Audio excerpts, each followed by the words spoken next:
Hey guys! Love Nation is having parties for our New York and Boston fans in February. And so stick with us February 9th at 7 at Foundation Lounge in Boston. And then on February 16th in New York at Public House at 6:30. So look out for the Eventbrite as you saw below, and we'll also link it up below this video. So hope to see you guys there. Boston and New York, we're coming. This week's episode of Love Nation is brought to you by the Intercontinental Boston and Newkist.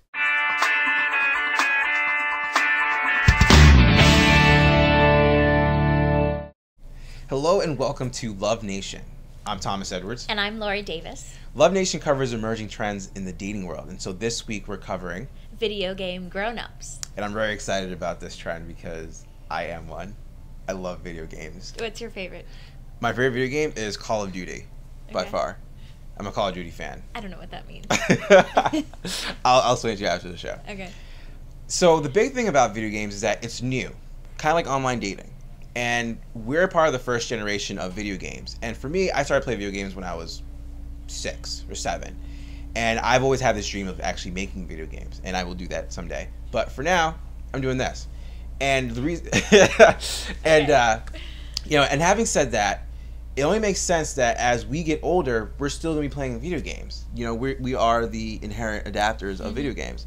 And it's actually shown because the average age of gamers have risen from 24 to 33, and that's coming from the Entertainment Software Association. Also, that's also very big, is that the video games are actually out now for everyone. So you have kids, you have adults, and you also have older people. And that's shown by, over 50% of nursing homes in America have some type of entertainment system. Most likely it'll be a Wii. And that's because you want to kind of train the mind. Great. Games like Brain Age, matching games. It's good to work the brain. Yeah. And games are becoming more interactive. They're online. There's Xbox Live. Yep. The graphics are better. They're more mature games. They're not just like little kids games anymore. Yeah, there's a lot of stories involved. A lot of the plot lines. Characters have a lot of personality. It's not just Mario and Sonic running these things anymore. Though Mario is so great. Love Mario. But yeah, it definitely changes the thing. And women are actually a big part of gamers. As a matter of fact, it is 30%. And you know what? They outnumber guys that are 17 years and younger. Which is ridiculous. They're outnumbering the kids. Yeah, so it's only a matter for maybe 10 to 15 years from now that there'll be a lot more female gamers than guy gamers. And moms are actually taking over the space too. They're a growing number of gamers. Yeah, and that's probably because when you're a stay-at-home mom and you're with the kids and you want to find something to do, chances are you've played The Sims, and The Sims is actually one of the top-selling games of all time, and that's because Sims is fun. Yeah, it's a fun game, and it's also a time suck, and so it's definitely attributing to the growth in women playing video games. Definitely. So let's talk about tips. Okay. I defer to you for the first tip since this is your thing.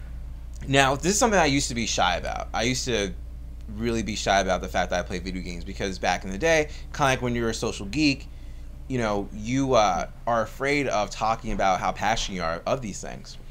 No longer. You don't really have to be. If it's a major part of your life, if you spend, let's say, more than 15 to 20 hours a week playing video games, you need to, I think it's okay to talk about that.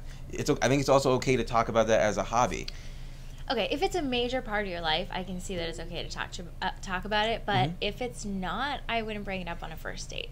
Yeah, definitely not. And I wouldn't put it in your profile either. Okay. Regardless, even if it's a big part of your life, unless it is your job, I would not put it in your profile because, like we said, women are only 30%. Yeah. If in the whole 100% scheme of things, that is a small percentage. Yes, definitely. And it's not that it's a bad stigma. I mean, it's lightening up these days, but it still exists. So you want to make sure that you're not filtering yourself out from potential mates. Right. Also, if you're in a family and you have kids, you can actually use video games to bond with your children. There are a lot more parents playing video games these days, and that's because they want to be able to connect to children somehow.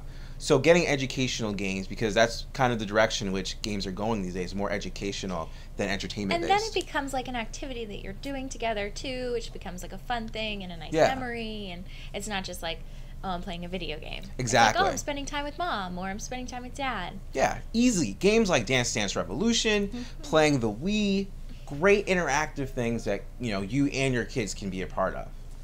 Definitely. All right, cool. All right, so what about our sponsors this week? All right, so our first sponsor, of course, is Intercontinental Boston, and it's also home of Rumba, which is the home of Love Nation. Rumba has been named among the top 100 bars in the U.S. by Food and Wine magazine in their Cocktails 2009 book. Rumba was also voted Best Hotel Lounge of 2009, Best Hotel Bar of 2008, and Boston's Best Kept Secret of 2007 by Improper Bostonian. Lastly, it was the Best of New 2007 by Boston Globe magazine. Our other sponsor is Newkist. Newkist is the internet's first safe, secure, and confidential online sexual history tracker.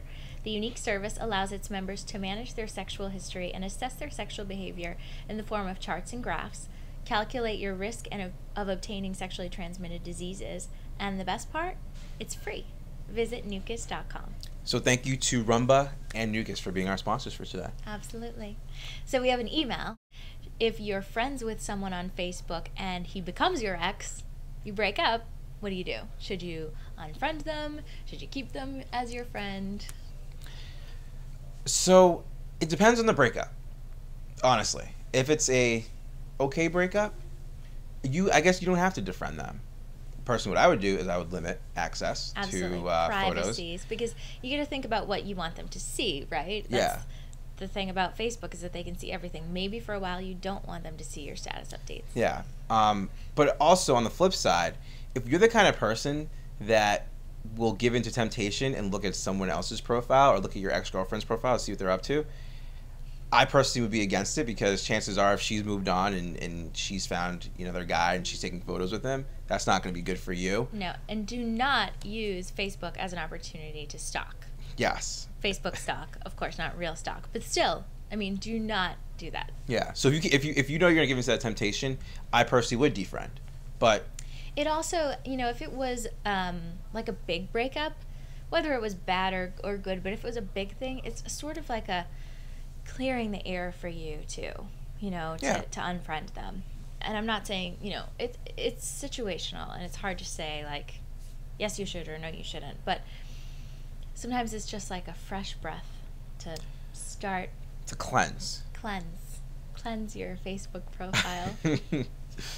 Yeah. Okay, so I think that's pretty good, right? Yeah. All right, cool. So that wraps up this week's episode of Love Nation. If you want to follow us on Twitter. I'm your wingman. I'm eFlirt Expert. And we're going to see you guys next week. See you then.